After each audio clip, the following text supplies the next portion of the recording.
जनसुरक्षा विधेयक विधानसभेत मंजूर.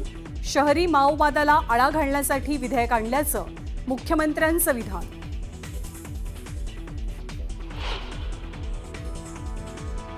अनिल परब आणि शंभूराज देसाईंमध्ये जुंपली. देसाई मंत्री असताना गद्दारी करत होते, अनिल परबांचा आरोप. तर गद्दार कुणाला म्हणता असं म्हणत देसाईंकडनं परबांना प्रत्युत्तर. सामाजिक न्याय मंत्री संजय शिरसाट यांना आयकर विभागाची नोटीस. नोटिशीमध्ये शिरसाटांना आर्थिक व्यवहारासंदर्भात विचारणा. खुद्द संजय शिरसाट यांची न्यूज 18 लोकमतला माहिती.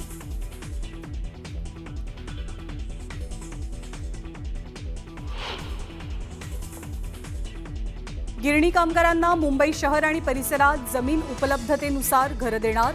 उपमुख्यमंत्री एकनाथ शिंदेंनी घेतलेल्या बैठकीत निर्णय. उद्योगमंत्र्यांची विधानसभेत निवेदनाद्वारे माहिती.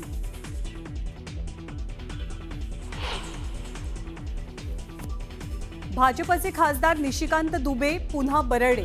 आजही म्हणतो पटक पटक के मारेंगे. निशिकांत दुबे त्यांच्या वक्तव्याबद्दल ठाम.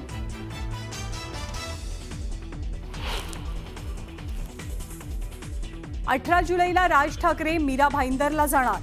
मनसे आणि मराठी संघटनांच्या मोर्चानंतर राज ठाकरेंचा मीरा भाईंदर दौरा.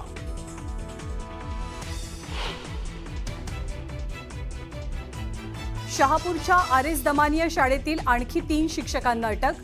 शाळेत मासिक पाळी आल्यानं मुलींची कपडे काढून केली तपासणी. आतापर्यंत 11 जणांवर अटकेची कारवाई. रुपाली चाकणकरांकडूनही गंभीर दखल.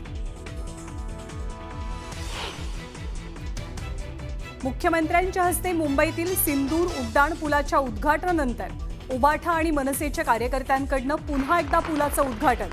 दोनही पक्षांच्या कार्यकर्त्यांकडून फटाके फोडत जल्लोष. पोलादपूर महाबळेश्वर दरम्यानच्या आंबेनळी घाटात दरड कोसळली. आंबेनळी घाट 5 दिवसांसाठी वाहतुकीसाठी बंद. तहसीलदारांचे आदेश. आणि कॉमेडियन कपिल शर्माच्या कॅनडामधल्या कॅफेवर गोळीबार. खलिस्तानी दहशतवाद्यांनी घेतली हल्ल्याची जबाबदारी.